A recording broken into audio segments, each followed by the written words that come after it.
do the sex. Today's topic is what really happens at high-end sex parties, luxury, consent, and women taking the lead. If you've ever wondered what really goes down at a high-end sex party, the kind where the atmosphere is as luxurious as the guests, buckle up because today's episode is about to pull back the curtain. My guest today is Shannon Wong, a powerhouse with a diverse background in performance, kink, and advocacy. Shannon has taken her journey from the modeling world to becoming an official SuicideGirl in 2019. From there, Shannon moved to Portland, where I am now, where she supported her education working in gentlemen's clubs, exploring burlesque and pole dancing, and advocating for marginalized communities. With a degree in communications and a passion for performance, she shifted to Los Angeles to broaden her horizons and has become deeply involved in the kink community, specifically focusing on ethical non-monogamy.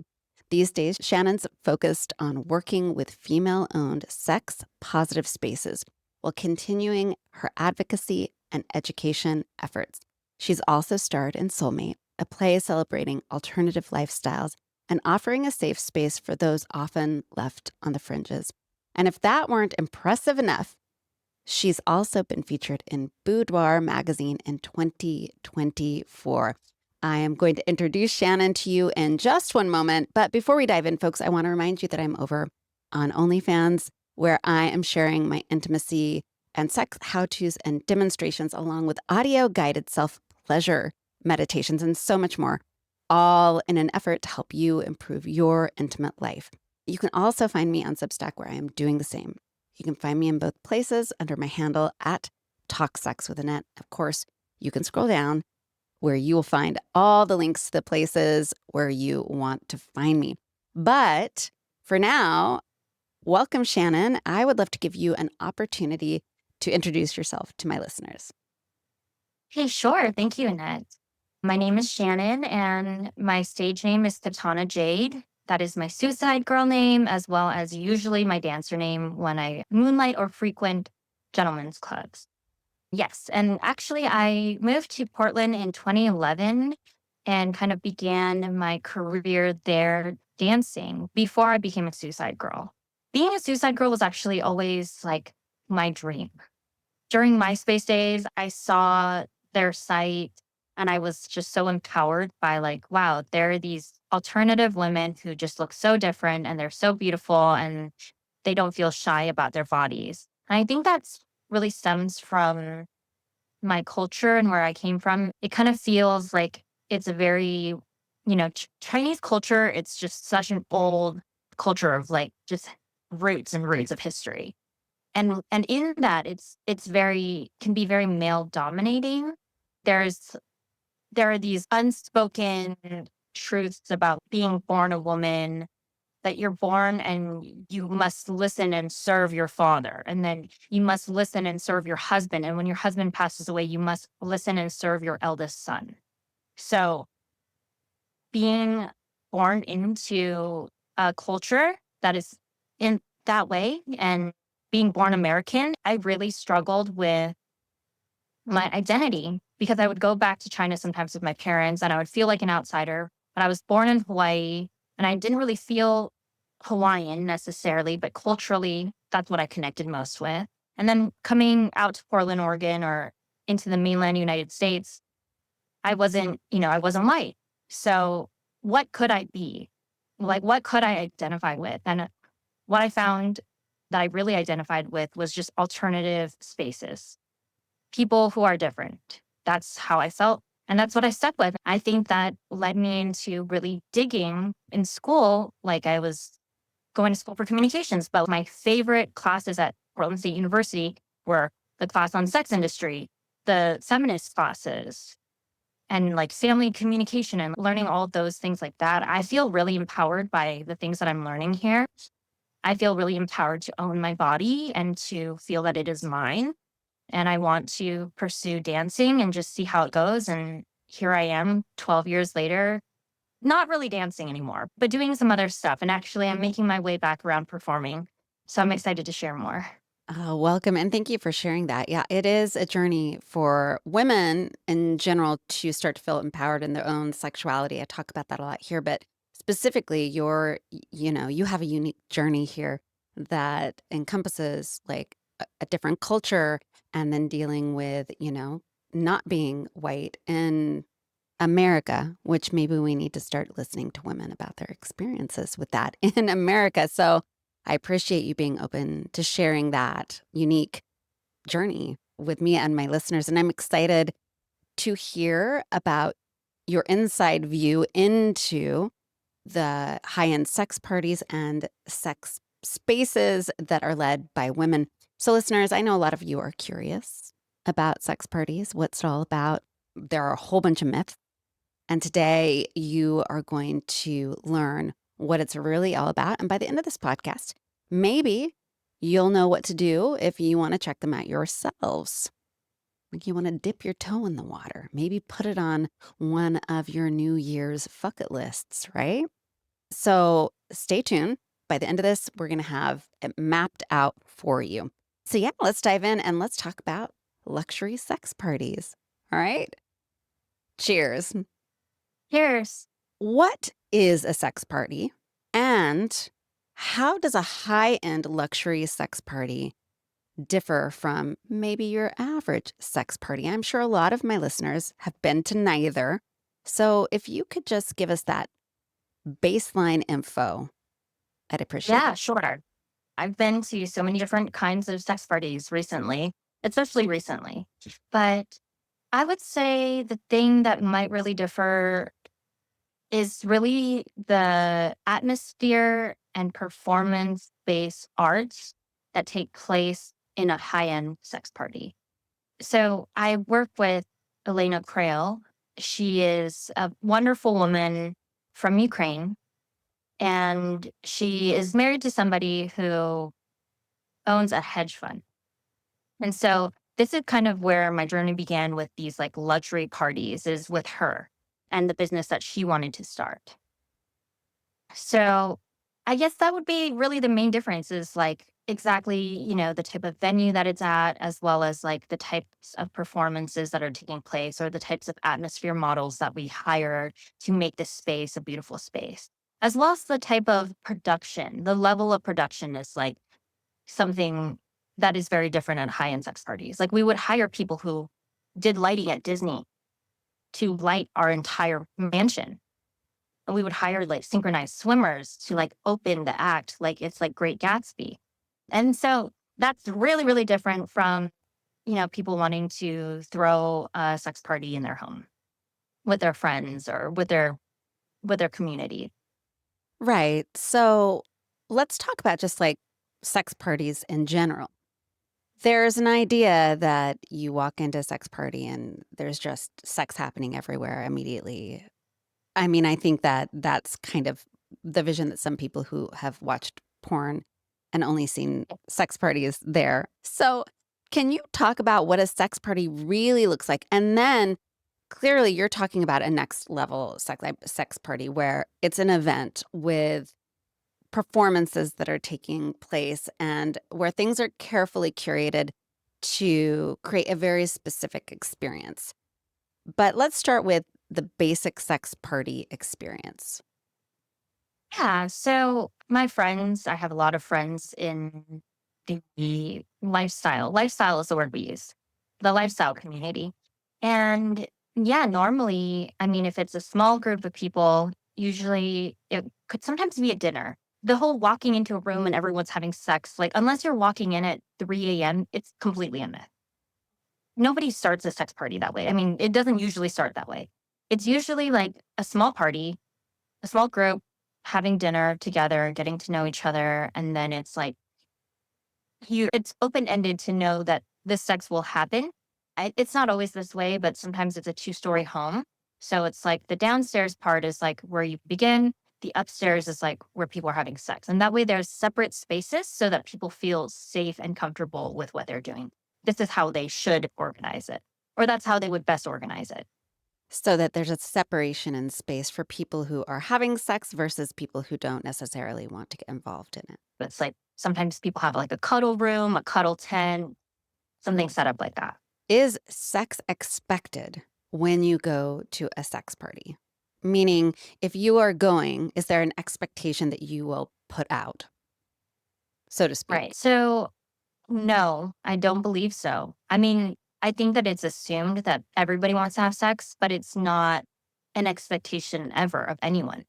It's really important during sex parties, at least for people who have been organizing it for a while. They all know that people should all arrive at the same time. That's usually very important. And the reason for that is because there should be a consent talk where a consent speech where, the people who are organizing it or the people who own the house are sharing the rules about how, what can be done here, or basically the consent rules that are expected for the people that are in the home to be behaving under. I love that because, listeners, this is important for you to know. Should you decide to dip your toe in the water of going to a sex party, there are some red flags you can look for, right? If you show up to a party and some of these things aren't in place, one where there was no consent talk at the beginning, where there wasn't the expectation of showing up everybody at the same time, and then the opposite experience. And I think that you're right. Like the parties that were held by the person who was not doing those kind of basic things, and I think winging it versus the person who had all of that in place, the feeling was very different, right? Feeling safe, feeling welcome, feeling like your no was an okay thing to throw out there. In fact, I went to one where they played a consent game to kick it off. It was kind of fun. But so people could like just kind of get into it and understand like, Um, look, this Oh, is that's fun. See, that's good and important. It's like if the sex party is starting with a workshop, that's good. smart, That's like right? a B Yeah. plus. I didn't feel like I had to have sex. And in situations I didn't have sex, I just kind of, there were spaces to hang out and watch, again, performances, like you say, people demonstrating impact play or demonstrating any number of sensation type experiences. And you could just be there and learn, or you could go into the room where the things were happening and like ask if you could join it. Anyone throwing that level of sex party, I would assume, understands the importance of consent and how things happen, that you don't have people walking in the middle of a sex party where people are already in the middle of intimacy and have like new people coming in. Yeah. But yes, at most high end places I've experienced that there is A, consent talk, B, security, or just people that are really that's their job is to make sure that if they see something that's happening or if they sense that someone's uncomfortable, to really help guide a person out of that Right. situation or help guide a person to a situation, that other people are looking for. It's like hostesses that are there to connect. Right. Right. Can we talk about safety? What is the role that that plays in at a sex party? Right. So at many different sex parties, there are different rules about testing. Usually in LA, the ones that I frequent, they can accept sometimes a 2-week test, sometimes a 1-week test. The result doesn't usually get to you until either 24 hours to 3 to 7 days sometimes. So it depends on which sex party you're attending. But the sex parties that we were throwing, we really wanted people to be getting their tests within 5 days. So you got your test and then you got your results. And then it's like a 3-day window where you can come in with that result of like, this is when the lab gave you the result. And then you can enter the sex party. And that's not to say that you can't enter. It's just that you would normally get a wristband that says that you've been tested clean. That's like a tested clean wristband, or it's like a certain color wristband. But that's how you would differentiate that. As well as usually in sex parties or people who throw lifestyle parties, they know to keep condoms and lube and all sorts of toys and things like that in every room. So there are safety protocols, and more importantly, there's protection that can be used regardless because people may want to use protection regardless of testing just for their own Oh, safety. and as well, it's like you would normally have staffing. Like I said, you'd have security or hostesses for safety in that level as well. In case anyone were to, I mean, we never want this, but in case anyone were to be forceful or violent, usually at a high end sex party where you have 100 people, you're going to need some security. Right. So, what would the anticipation look like at a sort of average sex party versus a high end sex party? What are the numbers that typically would show up and be invited? Yeah, totally depends. So, like in a house in Bel Air, usually 150 to 200. In a house in Beverly Hills, also usually over 100. It really depends on the location. But normally, if you are throwing a very high end upscale event like that, you want as many ticket purchases that you can get. And of course, there should be a level of protection and safety where every single person that is joining for that event had to have been interviewed before. What would you say the difference between the kind of people you see showing up at, let's say, a dinner party here in Portland, that's a sex party, versus a high end sex party? As far as the guest list, what does that look like? Yes. So when you're throwing a high-end sex party, price tag is high. Like the very first party that I worked for, our ticket price was 5,000. Mm. Pretty high price. Now what that does is it creates a wall of you can't afford it here, you can't come. We don't want everyone here. And what that tells an audience, if you're in the right circle or around the right community, is that like, okay, this is a place for people who don't want to be known that they're doing this. Celebrities, CEOs, VPs of whatever company. So that's the type of crowd that would be attending a luxury high-end sex party. The people that are organizing it are really just inviting people they want to have sex with. I actually like that differentiation because, again, I have definitely experienced different types.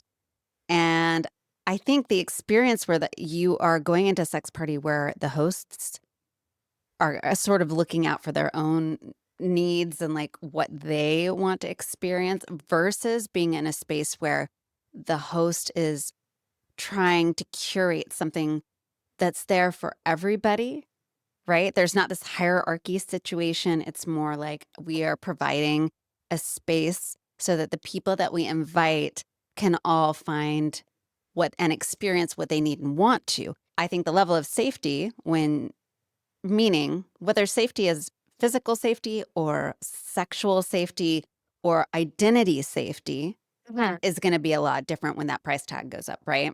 I mean, one thing I experienced at one of the spaces I walked into that I found strange, and I found within specifically this lifestyle group to be strange, and I'd love to hear you speak to it because it is something that made me nervous about sex parties. A lot of people in that group were randomly taking out their phone and taking pictures of people. Can we talk about that? Was very quick to like call it out, and I was like, why are you all doing that? Like, why are you all videoing and, without like a conversation up front? So can you speak to that? Yeah. So, I mean, I would say the protection of identity is like 100% a very serious thing. It's to be taken very seriously. So, at a luxury sex party, you walk in, and the first thing that happens is your phone goes into a safety deposit case that's locked up. So, you get like a ticket number. And if you lose a ticket number, it's okay because your name is on that ticket as well. And then the person should have their wallet somewhere because they can't enter the party without proving you're over 21 and that your name is actually on this party list. So they should have their ID on them and their phone tag will also have their name. Right. So there is no concern about someone pulling out their phone, whether on the down low or in some cases overtly. And look, for me, it's also like maybe I don't mind taking some nudes to send to whoever I want to, but I like to choose when and how that happens. I like to know where any photo of whatever I decide to do is going. So I love that protocol that's in place. So again, for my listeners, even if you can't, go to a sex party where you can afford a $5,000 price tag, which I know a lot of people can't. These are still protocols that you should be asking if they're in place at whatever party you're going to, right? What is your policy on having phones and images and stuff like that? How are you making sure my identity is so I can relax and do what Exactly. I want to? It's hard to relax if you're worried about somebody being creepy Yeah. and bringing. Or just like taking a photo of you and then suddenly it's on this. Can we talk about the entertainment at the high-end parties? There may or may not be an expectation of the time of arrival, correct? Yes. So normally there is an expectation of time of arrival. It's like you get here 9 to 10, doors close at 10. You will not be welcome in past that time. And that's because the consent and workshop, like the consent speech and workshops are just so important. So it's not okay. It's not okay for new people to just start rolling in. Right. There are many different types. There are parties where it's a lot looser. And that's, of course, because maybe the person who's hosting it really trusts the conversation that they had in their interview with each member or person. And so they won't always take away phones, but they'll mention it in the consent speech like, hey, no phones are allowed. If you want to take a selfie, there's a selfie corner. You all can go over there and do that there. And there's a designated space for that. Because, of course, people who are throwing these events do want people to know that they're having this event. They do want the members to share that. It's not always so strict, but it just really depends on who's organizing. Yeah. Right. Right. And then there's entertainment. So you've got your workshops, and let's talk about the entertainment and food and beverage, correct? Yes. Yes. So at upscale sex party, and it depends on which one it is. In LA, we have a few. So let me just name them. The one that I was a part of, and it was really the only one that I was really organizing. I was the facilitator and operations for this whole thing. It was called the Lycian House. We are no longer doing events. We have switched over to wanting to do educational events, but right now we're just on a little pause. My boss recently gave birth, so she's just very busy in her personal life. That leaves some really good female operated spaces. Sophia Domina is a very wonderful pioneer in the female operated space. She makes sure that the guests that attend her events really respect women. There's a workshop about harnessing your inner goddess and to ask for what you want for women. And then for men, they're being taught a workshop to always respect women, treat women with respect, ask them, and different ways to approach women. Because I think that's a really important thing, especially at sex parties, that people don't really understand either. That consent and that intimacy, it really comes from being able to be intimate with someone, to look someone in the eyes and ask them, because someone can say yes, but they really mean no. And if you're not looking at them, you won't know that. And then a person can get really hurt, or they can, your mind changes about something, like things like that happen all the time. So these are some things that are really important to be taught in a consent speech or in a workshop that goes before the sex party begins. Right. So there's that. There's Lovely Fate is another party. Kismet is another party. There's so many parties. Kinky Rabbit. So there's a lot of like high end, upscale luxury sex parties in LA right now. Right. And so they start with these workshops, and then they go into the entertainment. Or is Yes. the entertainment is just there to set the tone? Yes. It's the entertainment is there to either set the tone, or it depends. Like some of it is like a story, some of it is a theme. In general, like for ours, we would always have a story. So it's like you're guided through an experience. You walk in the doors. This is what you see. It's like the Garden of Eden. There's a big snake in the garden. And then there's all these little stories. Like you're at a festival and you're doing all these different side quests. And then at a certain time, the lights turn red. And when the lights turn red, that means everyone can have sex now. So it's like a guided thing where we expect that the audience will start to connect and make connections and talk to each other and find out what their kinks are before the lights turn red, before things are going to happen. And then other parties, it's a little bit different where they'll provide really like sexy atmospheric events like a topless tarot reader, like a very sexy burlesque fire dancer. And then sometimes they'll have like a performance, like a sex act performance that will happen as well to set the tone.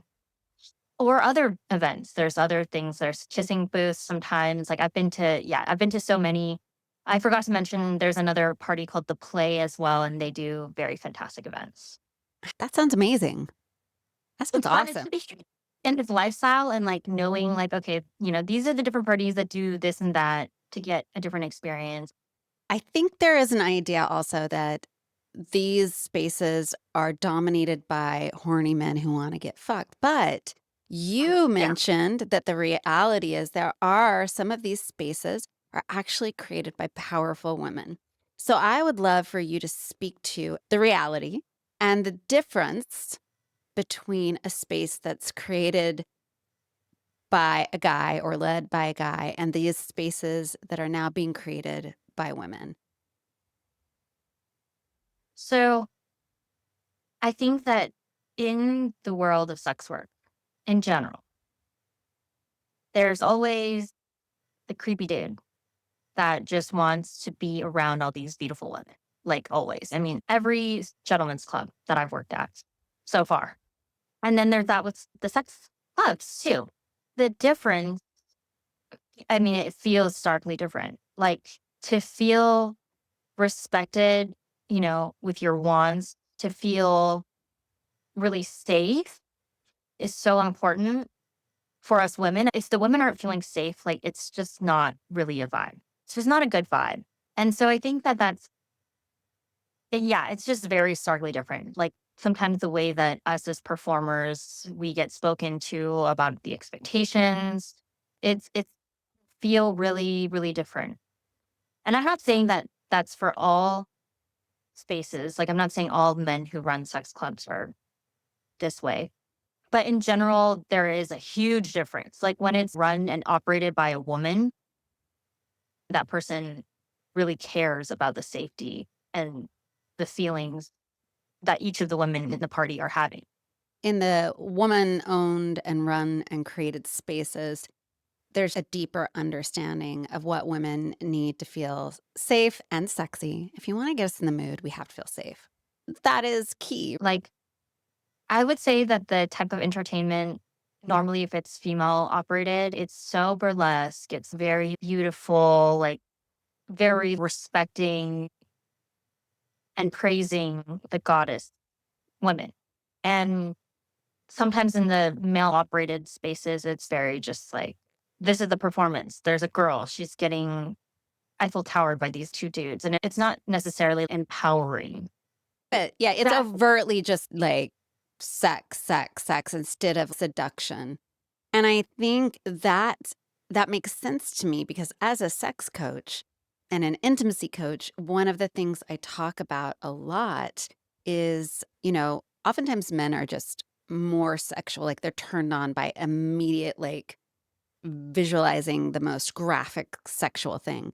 Women like to be seduced, like to be in this orgasmic, seductive state. That's what gets us turned on and keeps us turned on and opens us up to sexual experiences, right? So it makes sense to me that a man throwing a sex party would be like, just have her get pounded on stage, whereas a woman would be like, I want to see beautiful, like sensual performances and visuals and sounds and stuff like that.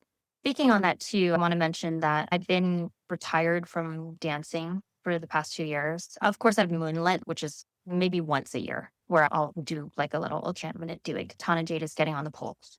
But I'm here in New York and I'm going to be working in a female operated space. And I'm really excited about that. So I just want to share because this is the first time that I've found a space that is feeling so safe for me.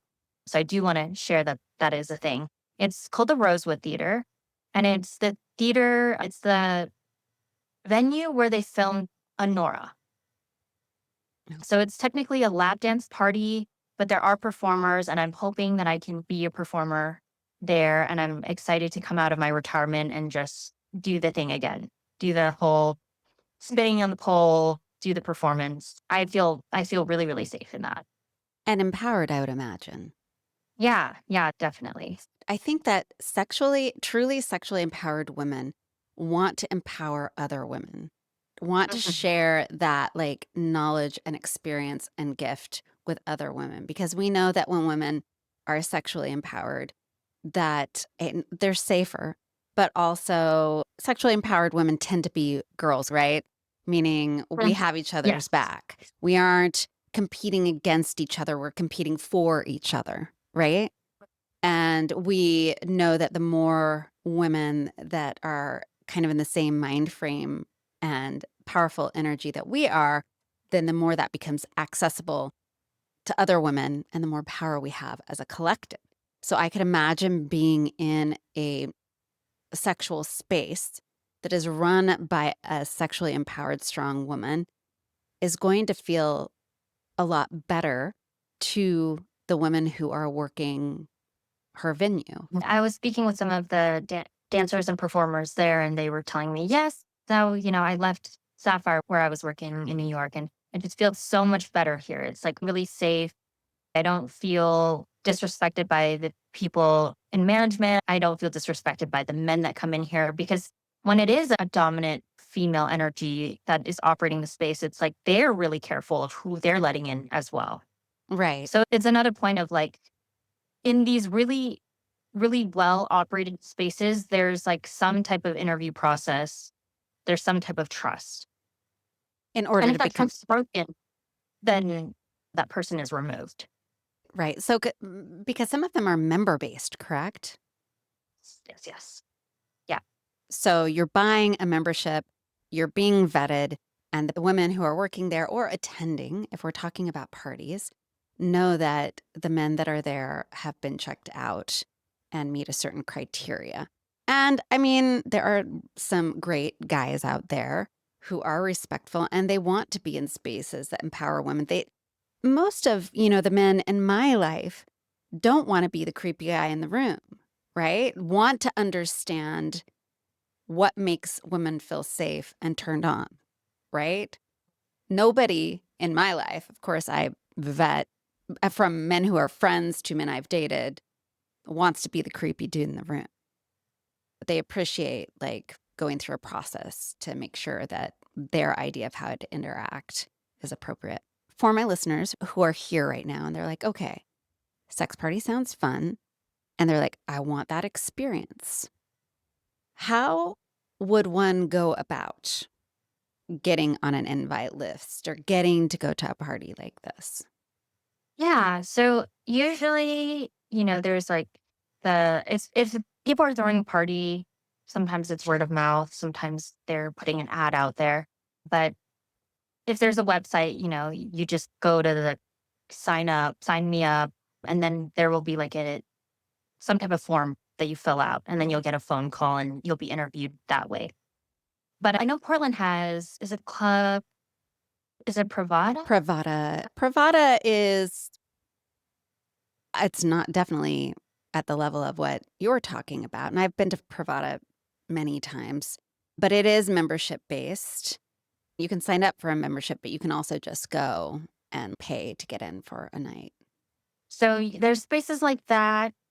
I think it's difficult to be in the know, but once you find those people, like the lifestyle communities, it gets easier. Maybe a good site that people use is like FetLife or something, to kind of find out like where are these events happening? Like what are these things? And FetLife is basically like the Facebook of like kinky people wanting to meet up with other people to have sex. Right. So, can you define lifestyle as you are using it for my listeners? Because I know that lifestyle can sometimes be used to describe swingers, but it's not Yeah. just swingers, correct? It's more of an umbrella term now. Yeah, I feel like it is an umbrella term at the moment just because all of this like open relationship thing is starting to blend. And now there's just so many things. As we evolve, there's just more and more terms. Like people were like, okay, like first there was polyamory, like open relationships, swingers, like what do all these things mean? Now there's relationship anarchy and like it's just like, okay, like there's so many ways to identify ourselves these days. And it all kind of falls under lifestyle. Like sometimes people in lifestyle are swingers. They're married and they just want to do that together as a couple. Some people are solo polyamorous. They're doing it themselves, but they do have partners. But in general, I think that lifestyle is just encompassing like the people that are open-minded. Yeah, and it can be like so vanilla and then go like really not vanilla. I think that on the kink level, I definitely fall into vanilla. Like all of my lifestyle friends are like, you're the most vanilla person I know. And then all my civilian friends are like, you're just the craziest person I know. And I'm like, wait till you meet my friend. Right, right. It's so funny. It's perspective, right? It's perspective. What seems kinky to you, like I know within the actual kink world, people who are super kinky would consider me pretty vanilla, open, but like I'll dip my toe in the water of certain things, but I would say I still stay sort of on the lower end of how far kink can go, right? Yeah. Because I it's went, just this massive world full of oh, options. oh, there's so many options. I went to Folsom Street Fair. I've never attended that event before, but I'm exploring kink even more now. Sex is fun and sex is great and we all love it. But I just want to make sex like the safest possible for everyone. If there was a place and a time and, like a way for people to be educated on how to approach so many situations, like this would all be so much more fun. Sex would be just so much more fun. Right. Yeah. And I think that comes from like my own experience too with like trauma and in working in the space. Well, and I've been very open on my podcast about my own history with sexual assault and rape. I bring it up a lot. And I think it's important because what I'm seeing myself is that a lot of the people, the women who are in this space, educating others on sex and all kinds of sex and creating sex positive spaces are women who have experienced sexual assault. There's sort of this idea that if you've been sexually assaulted, then you never want to have sex again, and that you're this quote broken person. And I think what I would like people to see is that women are resilient and powerful, and that our sexual energy is powerful. And in many ways in our culture, it's been taken away from us, sometimes violently. But when we get it back, we can build beautiful things.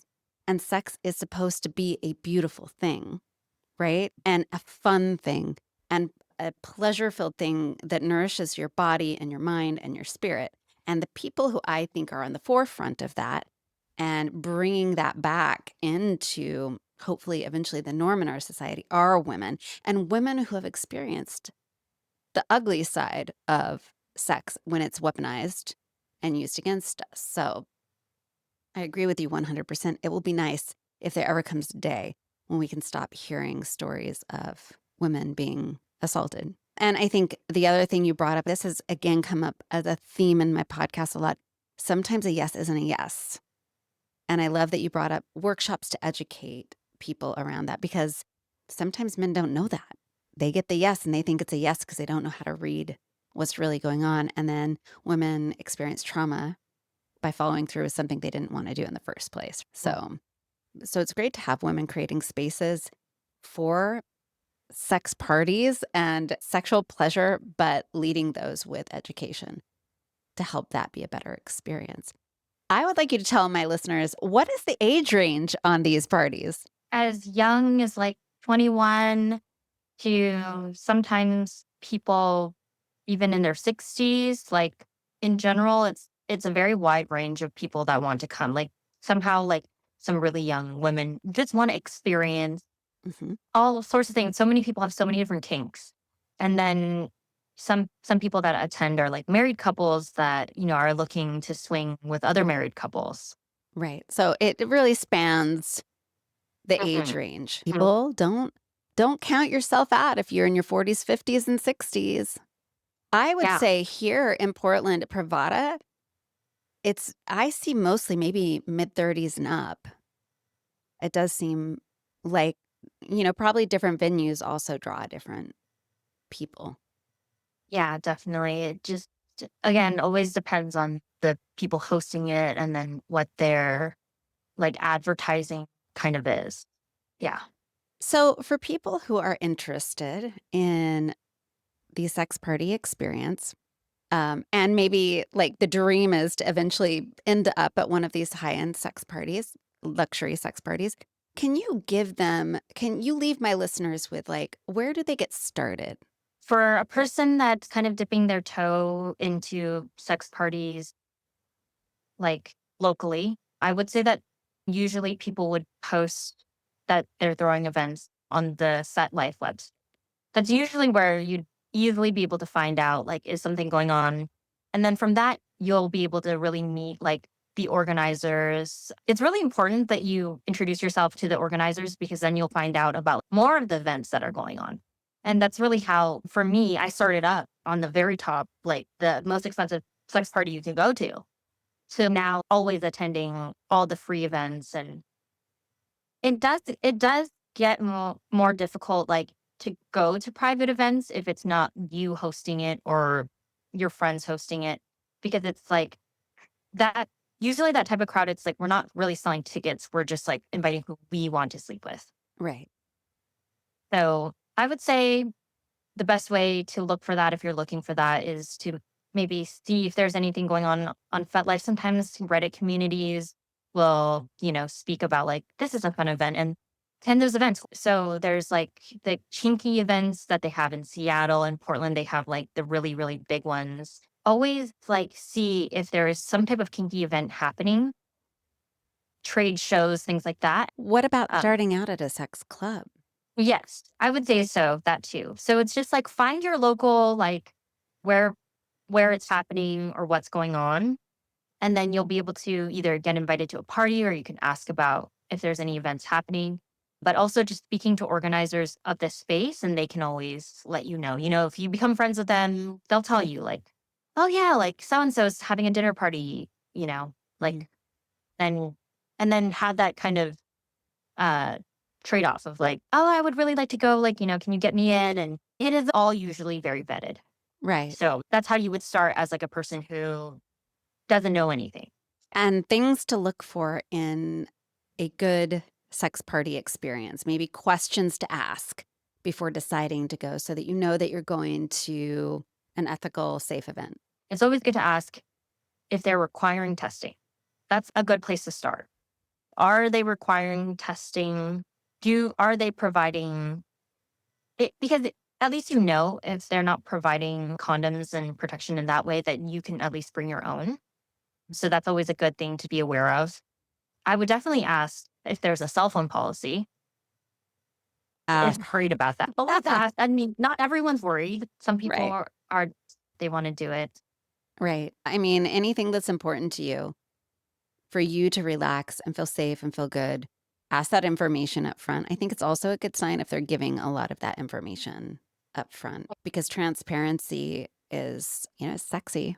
And you would know based on that initial conversation before you attend the event, you will know if there is a consent speech or a required check in time. And that's like a really huge thing to look for.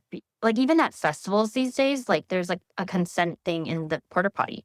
Like, you know, if someone's too fucked up, like, do this or help them this way. And it's like, that's how you know you're at a safe event is like you're in the bathroom and it's like, there's a sign.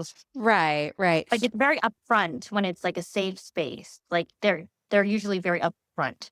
About it Yeah. being consent based. So, on that note, there's usually going to be alcohol provided at these places, right? Are there safety measures with that so that you don't end up with like, trashed people Oh, being sloppy and oh, yeah. Yeah, I mean, typically, sometimes they'll stop serving drinks at a certain time, and also, normally, I would say at a high-end sex party, it's like the security is there and will know, like because if someone doesn't seem like they're even able to give consent, then it's like, it's not consensual. So then you're going to really have to sit out and have like, there should be like a timeout slash, that's why you have spaces where people aren't having sex too. Right. Because people, in order for it to be consensual, you need to be able to give consent. And if you're really fucked up, how are you going to do that? Right. And I want to Yeah. reassert that you can go to these events and not have sex. You can go just to see what it's like and to meet people. And, you might lightly make out if you want to. I have been to the sex club so many times and never done anything. Either just danced or sat and visited with people, watched whatever show they were putting on. That happens more often than people realize. I don't usually have sex at sex parties, but I actually almost only attend sex parties, which is really funny. And it's like all my friends are just in the lifestyle. Like I just love to be surrounded. And the reason for that is because normally when you're attending a sex party, the type of environment that it's building, if it's organized very well, is a space for people to leave bullshit at the door. Like when you know that you're going to be naked, you're going to start off vulnerable. You're going to start off with an open heart. You're going to be a listener of the person that you're connecting with. And I think that's why I love sex parties so much. Went to LA and I thought, oh no, I'm going to meet all these materialistic people, like everything you hear about LA. Like, I'm so scared. But I entered the lifestyle community there and I feel the complete opposite. Right. Like at sex parties, those are the parties in LA where nobody's asking you, what is your job? What can you get me? What watch are you wearing? You're not wearing a watch. I love that. So, you heard it from our guest. She goes to the sex parties and doesn't have sex most of the time, at least. I do think that's more common than people realize. It is the atmosphere that is created when you're in these spaces that allows you just to be more authentic. It's not this, it's hard because a lot of people's concept comes again from porn, and porn sort of dirties it up, right? But these places can be really, again, luxurious, high end, sexy, kind, friendly, and open. It's a great experience if you're looking at being more expansive and being more accepting and having a rich, full sex life and a lot of eroticism in your life. It's worth dipping your toe in the water. Thank you for giving voice to these women created and led spaces, right? This isn't just a bunch of dirty guys bringing a whole bunch of people in. They want to fuck. This is like there are women leading in these spaces and creating safe, sexy spaces for all people, which is wonderful. Can you tell my listeners where they can find you if they want to know more about you or catch one of your shows? Because I know you have plays going on. Yes, yes. Thank you so much. I love sharing. So right now I am performing in New York City. Our opening night for my show, Soulmate, is on the 19th. That is Saturday. And yeah, so that's New York City, Saturdays at 8 p.m., Sundays at 2 p.m. matinee at the Actors Temple. And I also will be performing and working at the Rosewood Theater. And to find me, my tag on everything is Instagram is Little Wonton or Katana Jade TV. Little Wonton is little and wonton spelled all the way out. And then Katana Jade TV, KATANA JADE And those are my tags for Twitter and TikTok. If any of you are looking for a sex or intimacy coach, you want a cheerleader, a guide, if you will, in your intimate life, in your self-pleasure journey, whether you are single or with a partner, my books are open. You can find out more about that at talksexwithannette.com, or you can reach out to me and you can email me at Annette@talksexwithannette.com. If you have questions for Shannon and you are on my YouTube channel, which is at Talk Sex with Annette, you can leave a comment in the comment section and I will get in touch with her and let her know what you have to say. You can also email me at Annette@talksexwithannette. Thank you again for joining me today. Thank you so much. And I just wanted to say for those of you who are in New York City, and if you're interested in dipping your toes a little bit about this open lifestyle, that is what our show is about. It was written for me and kind of based on my life and my business partner's life as well. We're very, very open people, and it's like a very nice introduction to that open lifestyle. It's a modern dating comedy and drama. You can find information. We have our podcast, it's Soulmate Play, and our website is soulmateofficial.com. Awesome. Thank Go you so check much. it out. To my listeners, until next time, I'll see you in the locker room. Cheers.